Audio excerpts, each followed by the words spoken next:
നമ്മുടെ പൊന്നുമോൾക്ക് ഒരു കൈക്ക് ചെറിയ ബുദ്ധിമുട്ട് വന്നപ്പോ കേരളത്തിലെ 1000 കൈകൾ കൊണ്ട് ആ പൊന്നുമോളെ ചേർത്ത് പിടിക്കുകയാണ്. പ്രിയപ്പെട്ട പ്രതിപക്ഷ നേതാവിന്റെ കരങ്ങളാൽ ആ പൊന്നുമോളെ ജീവിതം മുഴുവൻ സുരക്ഷിതത്വത്തിലാകുന്ന അത്യപൂർവമായ ഒരു കാഴ്ചയാണ് നമ്മൾ കാണുന്നത്. ആ പൊന്നുമോളുടെ ചികിത്സ മുഴുവൻ പ്രതിപക്ഷ നേതാവ് ഏറ്റെടുത്തു.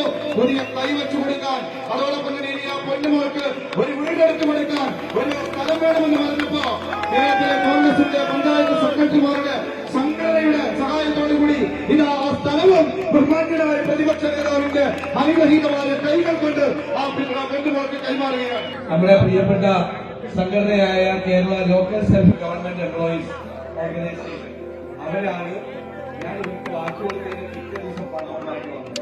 അവരുടെ കുട്ടികളുടെ സഹപ്രവർത്തകരോട് ഉള്ള നന്ദി ഞാൻ പ്രത്യേകമായി പ്രകടിപ്പിച്ചു. നമ്മൾ ഇവർക്കൊരു വാക്ക് കൊടുക്കല്ലോ, പിറ്റേ ദിവസം ഇവർ പണമായിട്ട് വരും.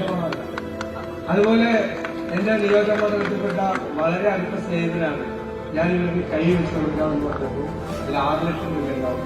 പിറ്റേ ദിവസം രാവിലെ അക്കൗണ്ടിലേക്ക് അയച്ചു. അവരെല്ലാവരോടും നമുക്ക് വലിയ നിബന്ധനയുണ്ട്. പിന്നെ മോൾക്ക് ഈ സ്ഥലത്ത് വീട് വെച്ചു കൊടുക്കാൻ പോകുന്നത് ഷെൽട്ടർ ഇന്ത്യ ട്രസ്റ്റാണ്. അത് ഇന്ത്യയിലെ വിവിധ സംസ്ഥാനങ്ങളിൽ പ്രോജക്ടുകൾ ചെയ്തു കഴിഞ്ഞു. അപ്പൊ ഷെൽട്ടർ ഇന്ത്യ ട്രസ്റ്റിനോട് കൂടി പ്രത്യേകം നന്ദി പറയുന്നു. അപ്പൊ സ്ഥലവുമായി വീടുമായി നമ്മുടെ കുഞ്ഞിന്